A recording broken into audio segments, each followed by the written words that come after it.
Hello everybody, this is Gregory with 5 Minute Catholic Apologetics and Living, where 5 minutes of your time may get you to the divine.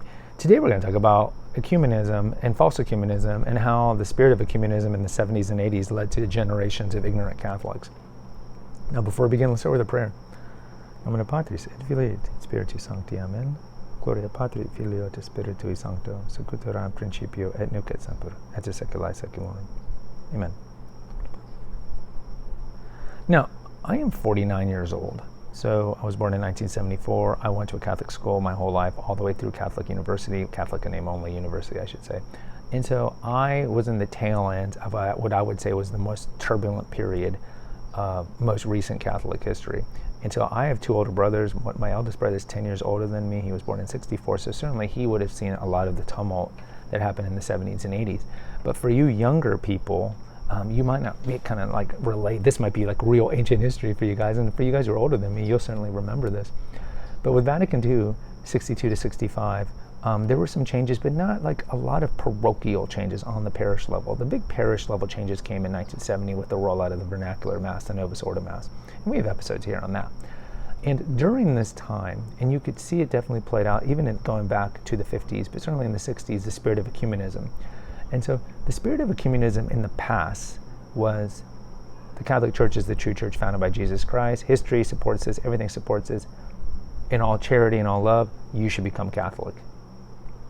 And if you look at the old writings from the papacy, what would it say? Jews, Muslims, you're going to go to hell unless you convert. And it had a much stronger tone toward Protestants and the Orthodox.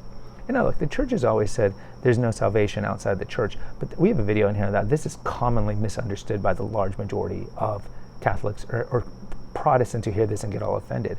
It's not to say that Protestants can't go to heaven or non-Christians can go to heaven.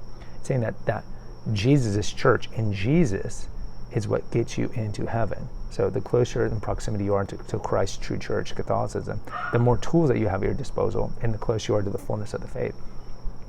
But either way, in the 70s and 80s, there was this spirit and time of false ecumenism. You saw it in Vatican II, where there were a lot of non-Catholic periti or advisors that were there that were invited in a non-voting capacity. And coming out of Vatican II, there was this idea that it's almost like a universalism, that all churches are equal. You certainly started to see this played out in a lot of ways. And you can see it maybe most played out visibly by John Paul II's Assisi summits and all the kind of ecumenism that happened in those meetings. And there was Benedict had one as well. I think John Paul had at least two, where they got all the religions of the world together. And you know, a lot of people have seen JP kissing the Quran and so forth. And you know, there's the people that said, well, you know, Assisi's church had that big earthquake and it was kind of a punishment to the Assisi's conference that happened there in 86. I think it was 86, but you know, I don't know. I don't know the mind of God. But either way, definitely I remember growing up in the 80s that there was this pervasiveness in religion class and just in my Catholic high school as well, that, well, the Catholic Church is the preferred way. But really, getting to God are like bicycle spokes. You know, this is just, there's a lot of different ways to get to God. And if you want to be Catholic, that's great. But you know, if you want to be Methodist or if you want to be a Zoroastrianist, that's great. All the spokes lead to God. And so what happened is and there's other reasons why the catechesis was dreadful in the 70s and 80s. And look, we've talked about it before. So it's not like, you know, the 40s and 50s were this halcyon period where every Catholic knew everything about the Catholic faith. No, we were living in ghettoized neighborhoods where you were surrounded by Catholicism. So even though you didn't necessarily understand the subtleties of the faith, you were kind of buoyed and protected in this bubble. And then with the move to suburbia, a lot of that changed. But certainly in the 70s and 80s, this idea that apologetics is bad, you know, we should just get your sacramentalized, you 8-year-olds, but you older kids, we're not going to teach necessarily the specialness of the Catholic faith, and certainly we're not going to teach you apologetics or defense of the faith. And like 1 Peter 3 talks about how we must defend the faith in charity and explain the faith in charity.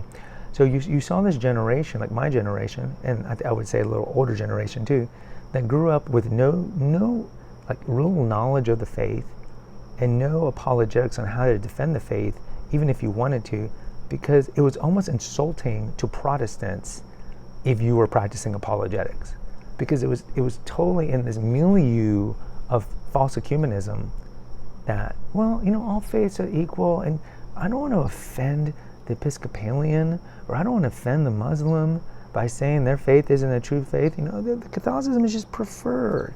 And so you saw a generation grow up in this world, and now you're seeing, how it's being borne out later on, where, of course, these people, which will probably, unless they change, would be perceived to be the more liberal part of the faith, are pushing for all the changes. It's because they were never deeply catechized, and they still see apologetics as a four-letter word.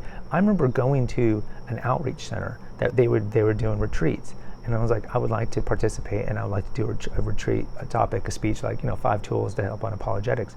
And the person, I'm going to keep this very general, the person was just like aghast. It's like, well, we can't call it on apologetics. And this person was in their 60s. So, they were in that kind of, that generation that was raised in the 70s and 80s, who were essentially taught that believing that the Catholic faith was the one true faith and actually defending it and explaining it to others was anathema. To use the old Council of Trent term, it was anathema.